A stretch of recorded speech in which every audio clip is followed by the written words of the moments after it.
Hey there, card folks. Speedrobo here with a fan request video. Uh, Good fan of the channel, swell guy, Fiskey, requested that I take a look at the Digimon card game. He was kind enough to show me the ropes. And now here is the deck profile of my first ever deck. Gonna be honest, haven't been playing for a while. I don't have everything quite figured out yet. So there's a good chance that this deck has some things that could be better optimized. And if you can think of anything, feel free to post it down in the comments. I'd love to hear from you. As I said, just getting my toes into the new Digimon game, sort of feeling it out. And hey, if you like this sort of content, make sure you like the video, subscribe, and ring the bell, and let me know if you want to see more of this, because I am super down to do more Digimon content. Let's dive right into it. With the rookies, we are running 4 copies of Tentomon. His on-attack skill, his inheritable, not bad. Not the best, but not bad. He evos for 0. We take those. Palmon, another evo for 0, so not too bad. Her on-play is mostly what you're going to be using her for, but I don't tend to hardcast her too often, only when necessary, and then you get a nice bonus. Gaburimon, vanilla. Vanillas aren't bad. He's overall decent. We only run him at 2. 4 Palmon, by the way. 2 Gaburimon. And then we run 2 copies of Hokuwamon. Now, what's really cool about him is that he is the only way to get extra security attacks, which is like shield breaks in Duel Masters. In case you don't know, this game is basically a combination of Duel Masters and Chrono Cross. Or, not Chrono Cross, Chrono Clash. Yeah, the one with all the animes in it. It's those 2 games mashed together with a little bit of Digimon Evolution sprinkled on top. It's really easy to learn, so, recommend just giving the English translated rulebook a read. Pretty straightforward. So anyway, only way to get extra security attacks in mono green. Downside, he does evo for 1, but that's actually okay.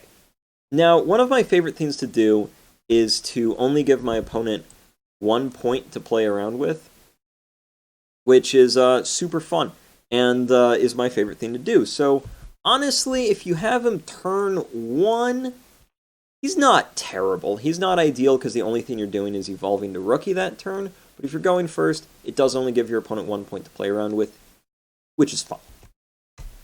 Going into champions.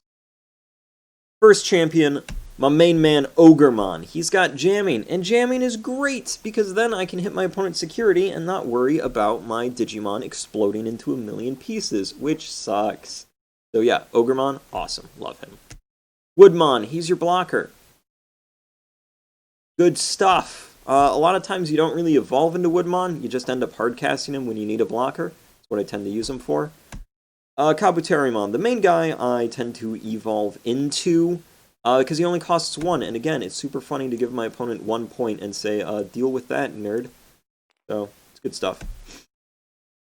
And his inheritable skill is, honestly, the best way to really get extra power on your Digimon. Not that you need a whole lot of extra power when you're playing green, but it's nice.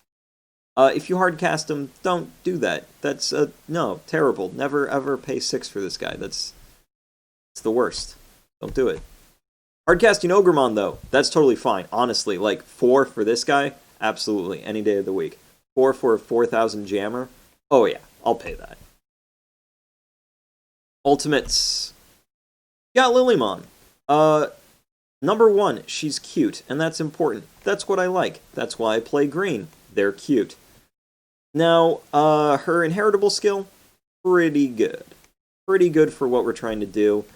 This green deck plays a lot like Mega Colony and is focused on tapping down the opponent's stuff and just slowly bleeding them dry. And that's my kind of playstyle. Mega Kabuterimon. I run him at 2 instead of 4 like the rest of these cards, because he's not my favorite.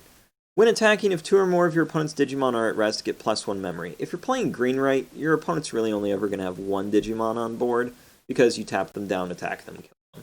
It's always a safer play than going for security, because you never know what might pop out. So yeah, his inheritable rarely activates. He's in here because I want 10 ultimates to consistently Digivolve. Next, we got Okuwamon. If this Digimon destroys your opponent's Digimon by battle, gain +1 memory as his inheritable skill. That's fantastic! I love attacking things and killing them. More of that, please. Plus he evolves for 2, which is good. Megas. 2 copies of Grand Kawagamon. He swings for 15 and has piercing, and that's pretty good.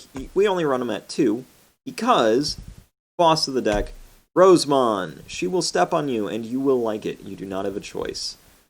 After an opponent's Digimon attacks player or security, if this Digimon is at rest, rest one of your opponent's Digimon. I love that skill. That skill is awesome and fun. It reduces the number of attacks that your opponent has and sets their Digimon up to be taken out next turn, ideally by Grand Kawagamon, so that you can deal damage to their security at the same time. It's fun! Not much else to say. Evo for 3, decent cost.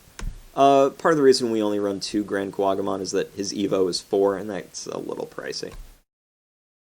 On to the not Digimon cards. We are running pretty light on the not Digimon, only 10 in deck, because this deck's very focused on spamming Digimon onto the board, and that's the reason why we're running a little bit heavy on our champions, especially since hardcasting Ogremon's totally okay.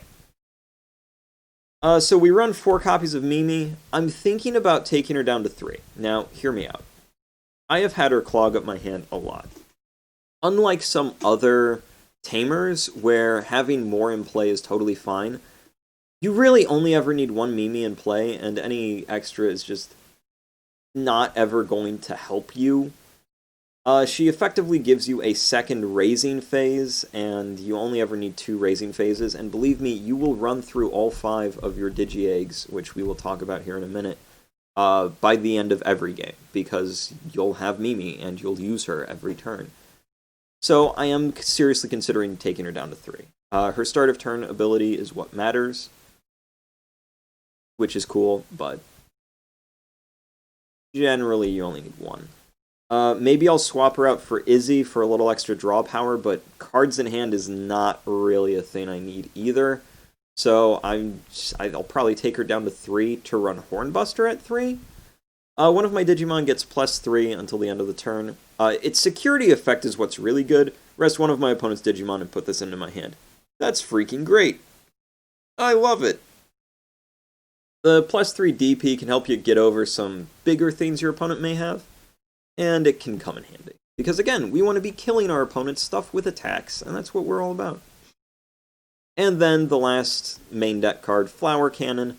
Rest one of your opponent's Digimon, security effect, rest all of your opponent's Digimon that do not have blocker. Great security effect, great main effect for a great cost, awesome card all around. If you're not running 4 of it, I don't know what kind of weird green deck you're playing, but it doesn't sound like a fun one to me. 4 Flower Cannon, I feel like is a staple. And then last, we're going to talk about our eggs.